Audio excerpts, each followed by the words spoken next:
Yo, YouTube. Welcome back to another TC Twosome video. If you are new to the channel, welcome. We appreciate you stopping by. If you are not already subscribed, we would love for you to be subscribing. We just hit 70 subscribers for the first time. And if you are not new, welcome back. So the topic of today's video, you're probably wondering why this dude is on the camera talking to you and why do you care? So Taylor and I figured that some tips to help you lower your handicap quickly would be a really good video, and I'm here to tell you because I'm a 5 handicap and I've been playing a little less than 2 years, and I want to help you lower your handicap as quickly as I did. So got a few, maybe 3 or 4 tips to really help you, and Taylor's a scratch golfer, and we'll kind of get her opinions as well today, and things that she agrees with me on. So the first thing obviously is practicing. I know you don't want to hear that, but practicing and having meaningful practice is very important. Not practicing on too many things at one time. If you're new to the game, practicing grip, posture, and alignment are extremely important because you can swing it as good as the pros do, but if you're not gripping the club correctly, you're not going to hit it good. If you're not aligning where you want to hit your shot, it's not good. Like the people that hit slices are aiming way left and they're only encouraging that left to right ball flight. So grip, posture, or setup, and alignment. Meaningful practice is not practicing on too many things at one time. Oh, I need to practice on my grip. Oh, I need to practice on this. Oh, I got to practice on shallowing the shaft. Oh, I'm coming over the top.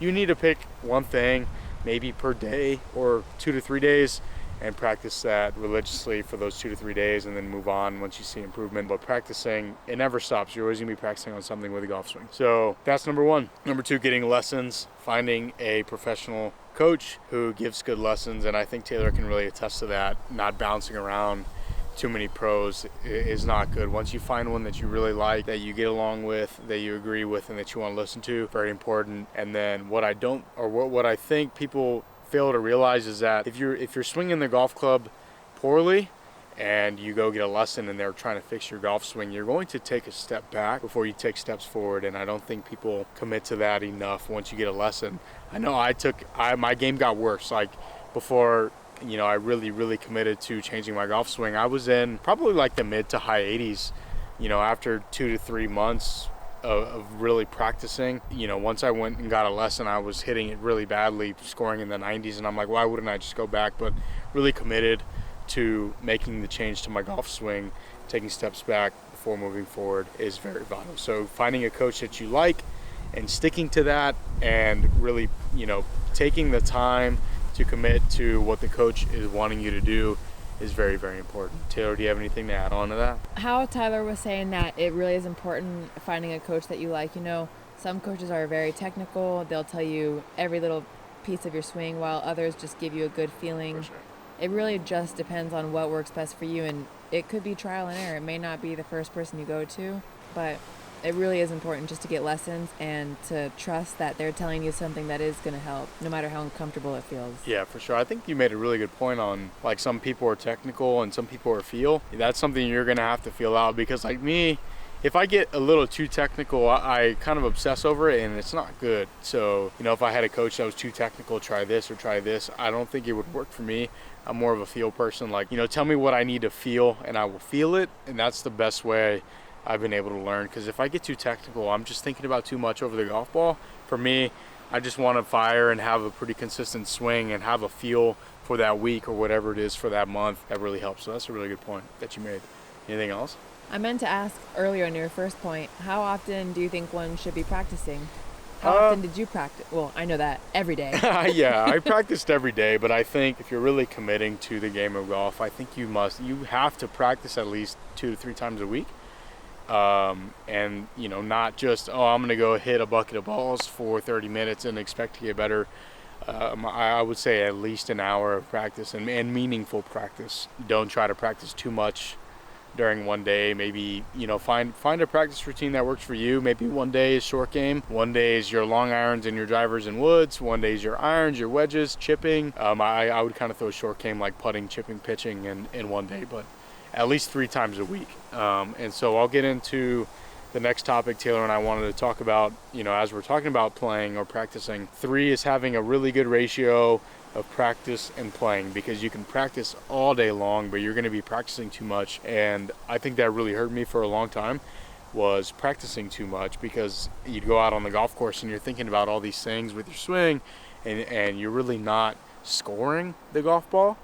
Scoring is very important, so having a good mixture of playing and practicing is extremely important. You don't want to be playing too much either, because if you're playing too much, you're kind of forgetting about the technical thing, and you're really worrying too much about your scoring when, you know, you go out to a golf course and you're playing and you're expecting to hit a good shot of something that you don't practice. It's just not realistic at all. So having a really good ratio of, say, practicing 2 to 3 times a week and playing on the weekends, you know, whether that's Friday, Saturday, Sunday, I think it's extremely important. Do you agree? Do you disagree, Taylor? What do you think? No, I definitely agree, because you want to get a feel for how you should be swinging on the course, what feels comfortable, and then you also want to make sure that when you're practicing, your body's going to learn what you're doing and it's going to get in a routine of it.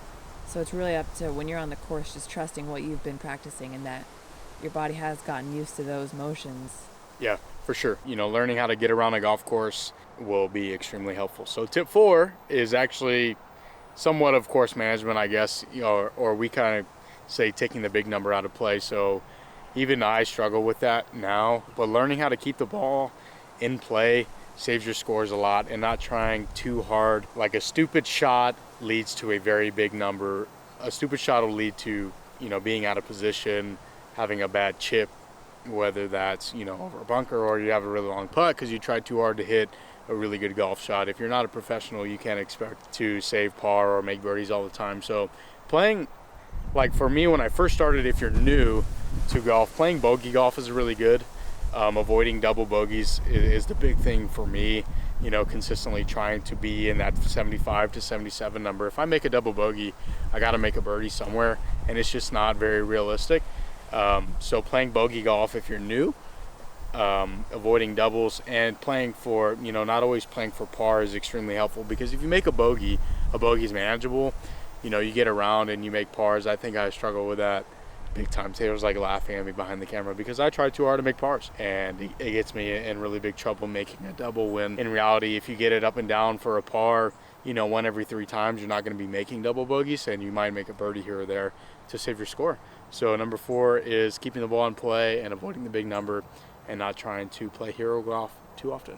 Tip 5, and it's going to be quick and easy, is having somebody to compete against. So Taylor and I make pretty much everything a competition, even our practice. So we have a video in the future. We're going to be doing our practice putting game. So if you have somebody to practice with, somebody to push you that's in your same skill level, is extremely important. Finding friends to play golf with is extremely helpful, because you have somebody to practice with, somebody to play with, somebody you enjoy to be around, and you know, having a competition on the golf course is always really important. Sixth and final tip for the video for you guys today is getting professionally fit for golf clubs. Equipment is very important. I think people stress a little bit too much about it, and about the wrong things, like always having the new golf club, always having what looks the best, always having what goes further. What their favorite pro plays. What their favorite pro plays, like they're a professional, you know, and I think that's a really good point, is caring about the wrong things about equipment gets you in trouble, because if you're playing clubs that you are not good enough to hit, you are not going to be good at golf. Point blank, period. So getting professionally fit is extremely important. Equipment can help you, and it can also hold you back if you're caring about the wrong things. And what I mean by that is, if you're playing a club that's not made for you, it's not good. Lie and loft, the way the club's been. If you're shorter like me, I play 1 degree flat on my clubs because I am shorter, have, you know, shorter arms. Somebody who's taller, you're going to want your clubs to be more upright to be there, so you have a consistent bottoming out of your golf club. Really important. Lofts are important. And then having an open mind when you're going to get fit is extremely important. Like the other day, I got fit for a new driver. I went in thinking I was going to get the Callaway, ended up hitting the Titleist, and I was honestly reluctant to buy the Titleist just because it didn't go as far, but it didn't have the miss that I've been struggling with. So getting professionally fit for golf clubs, buying what is best for you, especially consistency. I think people care too much about hitting the golf ball too far. That'll get you in trouble too, because you don't want to be hitting your clubs too far. So consistent club, getting professionally fit, and buying the club that's best for you is going to be extremely helpful. So all in all, I think we'll probably have it somewhere up on the screen, the 6 tips that we have for you. It helped me. My low handicap index was 5. I consistently shoot anywhere from 78 to 82 right now, and I've been playing golf for less than 2 years. So that's what really helped me. Committing to practice, getting professionally fit, I would say, are the number 1 and 2, and getting lessons and committing to those lessons. Those will be the top 3, and then the others are really just kind of goods to have. So we hope you enjoyed the video. If you haven't seen our what's in the bag videos that we've filmed, if you're wondering why this outfit looks extremely familiar, I did film my what's in the bag earlier today. So if you haven't seen those, links will be in the description. We appreciate you if you are still sticking around. If you're new, consider subscribing, liking the video. Lets us know you're enjoying the content, and we'll see you very soon with something new. Peace.